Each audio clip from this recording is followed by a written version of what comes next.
Hey everybody, welcome into the Delmarva Sports Insider, your only live and local show dedicated to giving you all local sports.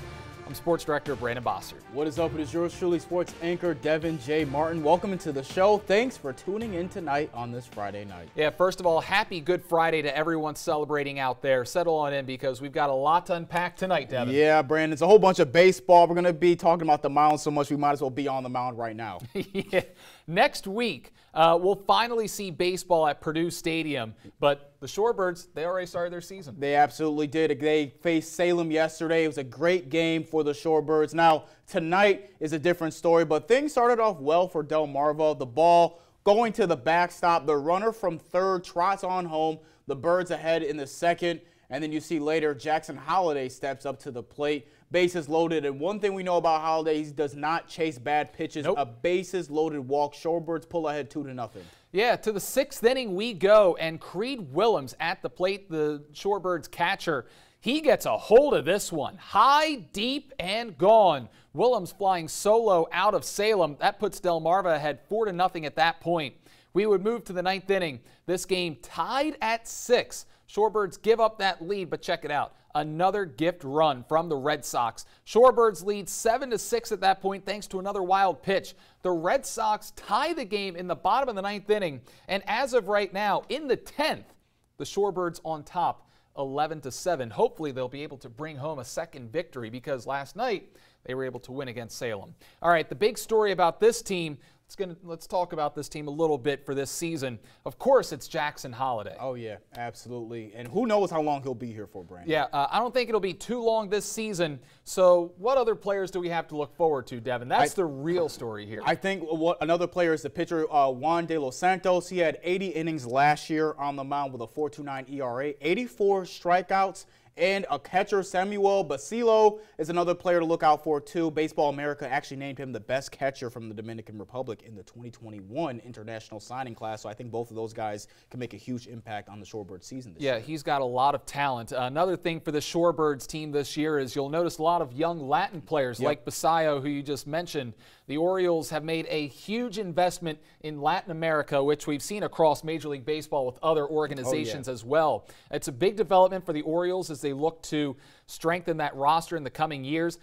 Biggest signing, of course, was the 18-year-old Basilio, like we've talked about. He went 3 for 5 last night, a towering home run. It was great to see. All right, now from the Orioles farm team to the big league club. It was opening day at Camden Yards today, so let's check out those highlights as Maryland Governor Wes Moore on the mound out there to throw out the first pitch of the season at Camden Yards. O's coughed up a 4-0 lead to the Yankees, but Adley Rutschman drives in the tying run. Baltimore would win this game 7-6. Felix Bautista gets the save. Orioles made big strides last year. The O's, many fans believe, they might make the playoffs this year. Yeah, and they have good reason to feel that way because they were only a few games back of making the wild card last season. They had one of the best records, if not the best record, in the second half of the season after this All-Star break last year. So maybe some of that momentum could carry into this season. I mean, it carried it into this win tonight over the Yankees. And the Orioles, they'll need that pitching staff to step up and outperform expectations if they're going to make the playoffs because I think the offense is good enough. And one more thing. I think Adley Rutschman is good enough to be the MVP of the American League this season. I think he's that good behind the dish. Well, we will see. Now to Philadelphia, the defending National League champs, hosting the Reds. Kyle Schwarber with an extra base hit to the corner. You see Trey Turner is going to hustle around third, and he scores the go-ahead run in this game. But in the end, it was the long ball that sealed the win for the Phils. Yeah, and check out this slide by Trey Turner. Yeah, he's one of the coolest players in MLB. And JT Realmuto, he hits a 2-run homer, and Edmundo Sosa with a solo shot right there. Yeah, and the Phillies, they needed this win against the Reds. They started off 1-5 on the road to start the year. I know they made the World Series last year. They were 2 wins away from being the world champs, but they don't have Bryce Harper for the first 3 months of the season, recovering from Tommy John surgery. They lost Rhys Hoskins for the entire season because of ACL surgery. So they're going to need some key role players like Sosa to step up if they want to compete for a wild card spot this time around. Finally, to the Nationals we go. We're not going to sugarcoat anything with this team tonight. The Nats are in full rebuild mode this year. All the stars from the 2019 World Series team are gone. They won just 55 games last season. This is where the Orioles were just 2 years ago. It's looking like they're going to struggle once again this year. Already 1-6 to begin the campaign. Yeah, that's right, Brandon. That's the worst record in the entire league yet again, and it looks like it's only getting worse. Right now, they're in the midst of a 4-game losing streak. They got swept in their series against the Rays. They lost a game to the Rockies. Now, currently, they were up as of the 6th inning on the Rockies, but we don't know how that game is ending right now. But we still have some more time before that game is over. So that's all the professional talk in baseball. How about the high school ranks? Let's send things over to reporter and photographer Cole Howard now with some highlights. Thanks, guys. The Snow Hill Eagles took on St. Michael's the other day, and this game went down to the wire, and I loved every second of it. Danner Swift, he's going to be at the plate for the Eagles, and he's going to poke it down the first base line. And there's a little bit of miscommunication between the first baseman here. You're going to see it right here. He pops it up, and the first baseman, he gets it, but he gets it to the pitcher at the last second. Oh, here you go. No, thank you. He's going to drop the ball, and Cole Swift, his brother, is going to slide into home. Add a little pizzazz on that slide. But don't cow the Saints out. Kyle Miller connects on this one. He's going to crack this one into left field. That brings home a run, and this game is going to be tied at 1-all. And that was the running theme of this game, back and forth, back and forth. But this one, it's going to get ripped down the line and left. 2-run score for the Eagles, and they retake the lead. There would be a lead change in almost every single inning of this game. Now, St. Michael's, they're up now, and Will Sherwood, he's going to put the barrel on the ball on this one. Another 2-run hit. St. Michael's is now on top, 6-4, and that's a big rally for St. Michael's as they score 3 in the 4th alone. That's move ahead to the 7th now, and this game is tied at 7. Colton Sender, he's going to step in, and they have a runner on, and he drills this one deep left field, back at the wall, and no one is going to catch it. It comes down. Now, Cole Swift, he's going to get the wave, and he turned the Jets on, and he is going to come home, and he slides in home yet again, and that is for the win as Snow Hill gets the walk-off win in dramatic fashion, 8-7. Amazing game. Now, we're going to stay in the Bayside. Queen Anne's defeated the Parkside Rams in the playoffs last year, a game marred by terrible conditions in the rain. The Lions were out to prove it was no fluke the other day as senior pitcher Devin Cantor was on the game, and he was allowing just 3 runs to the Rams offense, and he was absolutely fired up. A 5-pitch, 6th inning. He went 6 strong, and you can tell this game meant a lot to the Lions. Queen Anne's put up 11 runs on the Parkside bullpen, and the Lions dominate the Rams 11-3 in the final score. And get this, Queen Anne's is now 4-0, outscoring their opponents 42-4. Had a lot to prove last year. They blamed it on the rain, said we got a little fluke. They didn't throw their best guy last year. Came out here again this year, showed them it didn't really matter. We just had something to prove. We're really good this year. A very young team last year. We were pretty much primary juniors, a couple seniors that taught us a lot. Grateful for them. And this year, we're older, stronger, and better. Correction, the Lions are actually 5-1.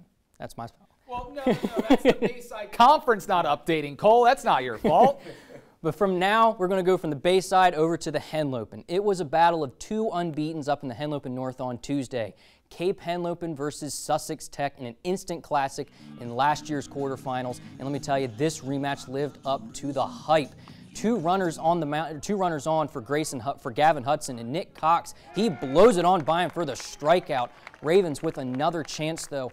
Brock O'Day, he's going to step in the box, runner in scoring position. In this one, it is deep enough to score the run, and that is going to cut this one and make it a 1-run game for Tech. Now, they have another one on, and Nick Cox, he needs to get out of this jam. Now, we're going to check out this play because it's beautiful. A top play nominee. Ground ball to third. Westcott, he throws it to first to get the out, and then they throw it back to third, and Timmy Hitchcock applies the tag. Vikings turn 2. What a double play by Cape, and they shut down Tech's momentum. Now, Cape, they would come to life late in this game, and Tech couldn't do much to stop it. Vikings with a runner on third, and Brian Fleming at the plate, and he gets every single piece of this baby, and he drives it all the way to center field fence. No one is going to get it in time. Owen Damager gets the wave, and he rounds third. Run comes home, and Fleming is going to get a stand-up RBI triple. Tech goes down, and Cape stays undefeated as they win this one 7-2. Now, to some baseball from yesterday in the DIAA. Laurel hosting Cesar Rodney. Riders pitcher Cam Lawson was sensational. 1 hit allowed in over 5 innings, and he left with a 4-2 lead. Now, Chris Roscoe with the drive to outfield. that's going to bring home another run. He went 3 for 3, got on base 4 times, and drove in a pair of runs. Caesar Rodney, they're going to win this one in 3-1, and the Riders have now won 4 straight. Now, so let's bring Brandon and Devin back in. Guys, let's get back to the Bayside for a second. Is Queen Anne's the top dog? That's a tough question. That's a great question. When it comes to the 2A, I would say in the 2A, Queen Anne's is the best team right now. They just took down Parkside on the road, 11-3. That was an impressive performance. But when it comes to the entire Bayside Conference as a whole, I mean, the 1A, there's a lot of really good teams in the 1A. I feel like there's a bunch of teams competing with each other and very competitive between Colonel, Mardella, and Snow Hill. Snow Hill made it to the semifinals last year. Mardella Springs was a really good team last year. Colonel made it to the championship as well. And then St. Michael's, don't forget about them. They actually made it to the Bayside Championship last year. So yeah, I think the Lions, Cole, they're really a good safe pick right there. But they do have a tough loss to Easton at home this year. I think they are the best team in the 2A. But as you mentioned, Brandon, there's a lot of 1A teams that can really take the claim as the best team in the the Bayside, and obviously Decatur as well. I mean, it's really early to give the Lions a top spot in the entire Bayside Conference right now. It's only been about 5 to 7 games. It's still played. early in the season. I would say maybe Colonel, Snow Hill. Those are the teams that I would probably pick as the best team in the Bayside, especially Colonel. Richardson has been playing really amazing. They only lost 1 game to a team that's actually from the Delmarva region. I think it was Kent County. They lost 2-1. The team that's standing out to me, though, is Snow Hill. I mean, I know they lost to Mardella, but they're battling back. In the game against St. Michael's, they proved a lot. I mean, the one player, though, that steps out, and he should be every pitcher's nightmare, and that's Cole Swift. Yeah. I mean, he went 4 for 5. He scored the winning run. He's fantastic. Their bullpen's stepping up in Garrett Williams and Colton Zender. I think Snow Hill is just fine, and I think they have a chance to go back to where they were from last season. A lot of really, really good points. I can't wait to see how this 1A season goes along, because it's going to be a lot of fun down the stretch. Yeah, I think that division is definitely the talk of the Bayside. The 1A is basically who wins out of Snow Hill and Colonel Richardson. 100%. Maybe And Mardella and St. Michael's. Can't forget them. All right. Thanks a lot, Cole, for coming on and talking with us tonight. All right. Now, Devin, a couple of great games this week in softball. We got to talk about them. Delmarva Christian winning a 2-1 pitcher's duel over Madge Layfield and the Golden Knights this week. Yeah, Kaylin Yoder, she went inning for inning with Madge. She had 17 strikeouts against Central, and now Delmarva Christian is 6-0, and they just allowed 4 runs all season. Yeah, impressive stuff, and you got to put Yoder right up there with Madge. Yeah. I mean, she's been absolutely phenomenal in the in the circle. Gets a double-digit strikeouts with ease pretty much every single game, and every game that we've been to, batters have had a hard time against this lefty. You see it with these highlights right here. That rising fastball, that's hard to catch up to. Oh, absolutely, and I think she's going to be a problem for every opponent that she goes up against in the Henlopen this year and the Easy Act. Now, some other teams in the Henlopen who've been really great this year, in the North, Milford's 5-1. Caesar Rodney has a 4-1 record so far in the season. Yeah, and in the South, Lake Forest, they're 5-1, while Laurel, Indian River, Delmar each have 4-2 records. Meanwhile, on the Bayside, can't forget the Bayside. We've got Mardella 7-1, outscoring opponents 115-3. Wow. So we have to see them in action. And in the Bayside North, we've got North Dorchester, a perfect 7-0. Yeah, they're really good. All right, moving now to girls lacrosse. What a matchup in Delaware we saw this week. We were looking forward to this game between Cape and Sussex Academy all week long. Yeah, they're both undefeated teams. Sussex Academy trying to prove that they are the team that can end the Cape Henlopen streak. Now, that game was tight throughout the entire game, but we picked things up in the second half. The Vikings and Seahawks were only separated by a few goals late in the time, and both teams trying to seal the deal as time winded down. Now, they were both on the attack. Goalie Anna Lopez gets the stop for the Vikings, and on the other end, it's Carrie Clausius who throws a dart, but it hits off the bar. But it's not too long before some more goals are scored. Luis Rishko going coast to coast and drilling it. That puts the Vikings up by 4 goals. The Seahawks, they were starting to run out of time. Only 6 minutes left. They were down 9-5, Brandon. Yeah, and we're going to watch Shelby Manlove, an incredible player for the Seahawks. She's the future for Sussex Academy. She is the present for Sussex Academy. Only a sophomore, 26 goals in their first 6 games for her. But Cape Henlopen does it once again. The Vikings 10-7 winners. They remain undefeated. That'll do it for the A block. We're taking our first time out. I'm sure many remember Brooks Parker, the Delmar alum, now living out his dream of playing professional football. A brand new After the Whistle coming up next.